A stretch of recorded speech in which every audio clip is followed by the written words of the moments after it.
I'm the International President for the United Steelworkers.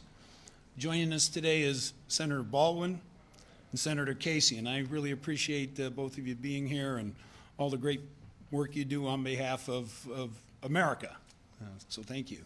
Also joining us today is Brian Bryant from the Machinists Union and David Hindell from the Maritime Trades. I certainly appreciate them being here and joining us today. Along with that, also, I'd like to introduce Jamie Walker, who is a steelworker representative out of Cleveland, Ohio. He's one of our sub-district directors. He represents our members in many areas of the supply chain around shipbuilding and also represents the seamen on the Great Lakes ore boats. Along with him as well is James Crawford, who works for Hunt Valve, one of our facilities in Ohio. He's from Local 3372, and he's joining us as well today. Today, we're filing a petition with the USTR highlighting China's web of protectionist and predatory policies in the transportation, logistics, and shipbuilding sectors. Joining us in this petition is the machinists, the Boilermakers, Maritime Trades, and the IBEW. The petition documents the long-term efforts of the Chinese Communist Party to dominate these sectors. The CPA has been relentless in their efforts to use commercial shipbuilding to dominate the full spectrum of global trade, choking out competitors, and it's time for us to fight back. The U.S. was once a leader in this industry, but as our shipbuilding industry collapsed, our nation lost more than 70,000 shipbuilding jobs, not to mention all the secondary indirect jobs as well. Furthermore, China's policies have imposed grave economic consequences and the growing imbalance in shipbuilding threats to the U.S. national security. Last year, the U.S. produced fewer than 10 oceanic vessels, while China produced more than 1,000. China has surpassed the United States and now operates the world's largest navy. What's more, the last three dry docks that our Navy purchased were supplied by China, and our maritime security program has no U.S. ships in inventory, and the last ships that were bought or on order were all Chinese built. If we do not act, we will soon be dependent on China, not only for the products their vessels bring to our ports, but also for the ships themselves. The more than 4,000-page case we are filing is a broad indictment, but it also identifies the steps that can be taken to restore our capabilities, our productive capacity, our jobs, and advance our economic and national security. Our members make products used across the logistics, transportation, and shipbuilding sectors. A single commercial ship can require 13,000 tons of structural steel, 60,000 gallons of paint, 130 miles of electric cable, and many other products and services tens of thousands of our union members proudly produce throughout the supply chain. As we rebuild our merchant marine, we'll not only increase our nation's sea lift capability, but we'll also shore up the critical supply chains our military and commercial shipbuilding industries share, making us safer and more resilient. This president, President Biden, has done more than any other, not just to combat unfair trade, but to invest in a growing number of our domestic industries so that they can be competitive. This petition provides an avenue for two approaches to go hand in hand, enhancing both our economic and national security. So as we move forward, we think we can succeed in this. We think it's good for our economy, good for our national defense. I'd ask Senator Baldwin if she'd make a few comments. Thank you, Senator. Thank you. Thank you, President McCall, and thank you all for being here. We really appreciate the Steelworkers' leadership on this issue and your partnership as we work together to protect American workers. I've been so proud to champion Made in America policies since well before it became fashionable. Whether it's including strong Buy America provisions in landmark legislation like the Bipartisan Infrastructure Law, or going after trade cheats like China, supporting domestic manufacturing and the workers that power it. it's always been simple for me. When we make things in America, we build strong supply chains, create good-paying jobs, and can keep our country safe. To build a strong made-in-America economy, it takes both smart investments and a level playing field. One where we hold cheaters accountable for undercutting industries that create jobs in our communities. In Wisconsin, we make things. We build ships and the engines that propel them. And when it comes to shipbuilding, Wisconsin knows what a difference investing in America makes. Our state has a proud tradition of building world-class ships to support our national defense and commercial shipping that keeps America's goods moving from ports to destinations around the world. The United States was long a leader in this industry, and after World War II, our nation led the world in commercial shipbuilding. That is not the story today. Over the last 2 decades, by employing anti-competitive tactics, China now leads the world in commercial shipbuilding and dominates our global transportation supply chain. And as everyone here knows, falling behind on shipbuilding is not just an economic problem for the United States. China's unfair trade practices also come with serious national security implications for us here at home. If we cannot reliably produce ships that move products, then we will not have the industrial base to make and maintain the Navy ships that we need to keep our country safe. We also know our greatest asset is our highly skilled workers who power this industry.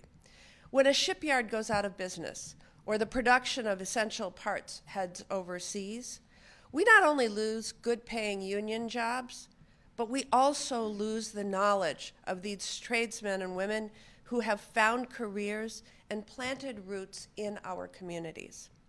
Today, I am so proud to be standing with the steelworkers, the AFL-CIO, the machinists, and workers across the country to say enough is enough. We are here to call out China for their unfair trade practices and campaign to rig the rules so that they dominate the global transportation industry.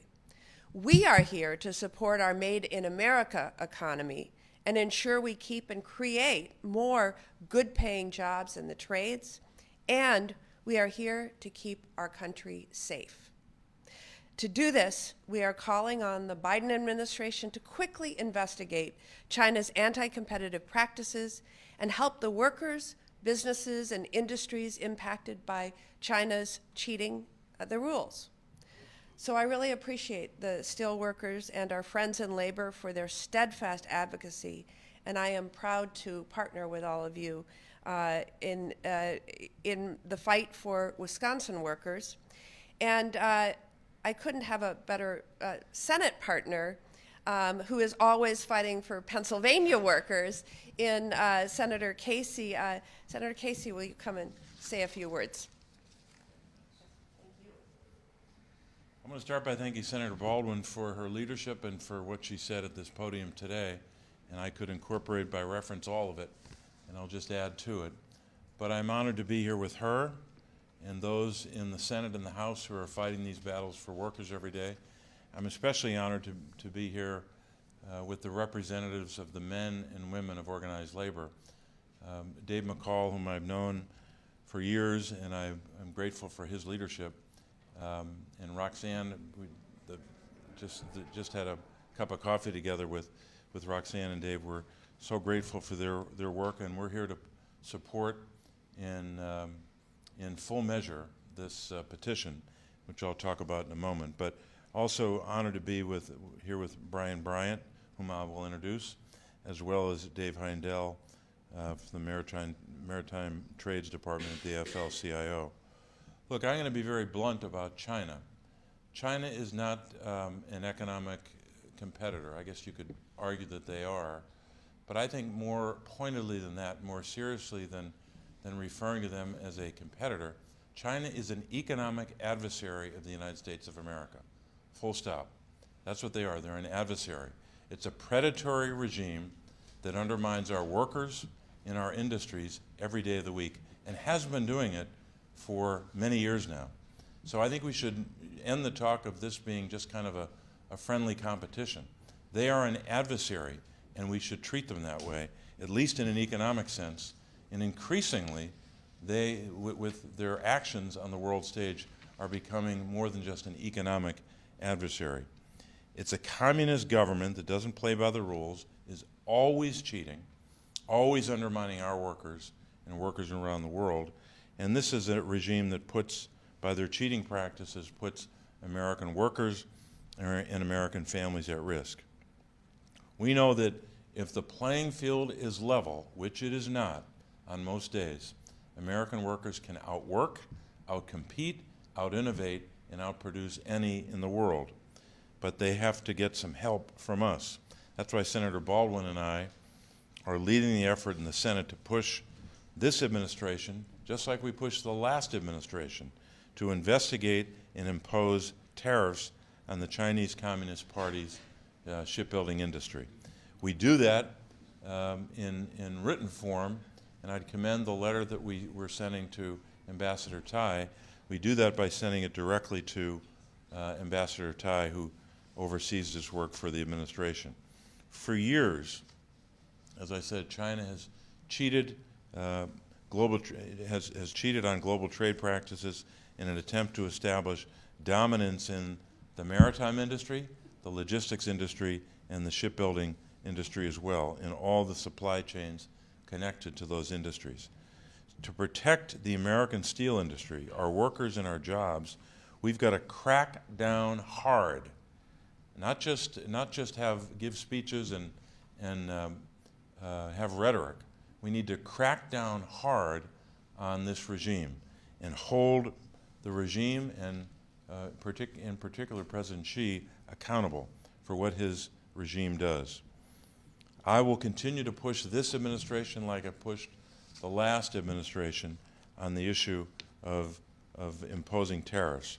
I also note, for the record, in the letter that we sent to Ambassador Tai, Dave McCall made reference to the 1,000 ocean-going vessels a year that the People's Republic of China are producing in a particular year, while the United States is producing fewer than 10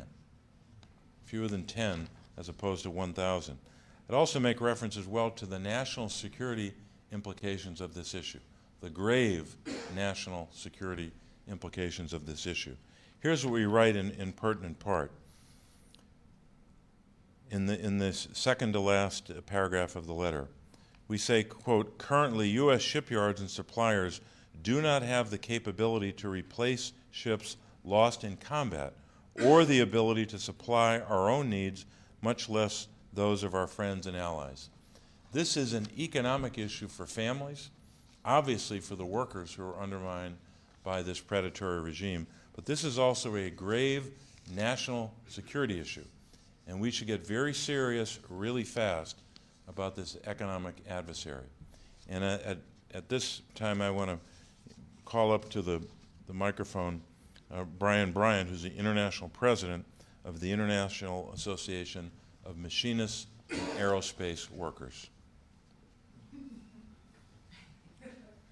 Senator, Dave and Brian both have said, because of the length of this and our time constraints, that the remarks that you and the senator made are more than what they could say, and appreciate the opportunity, but they're fine.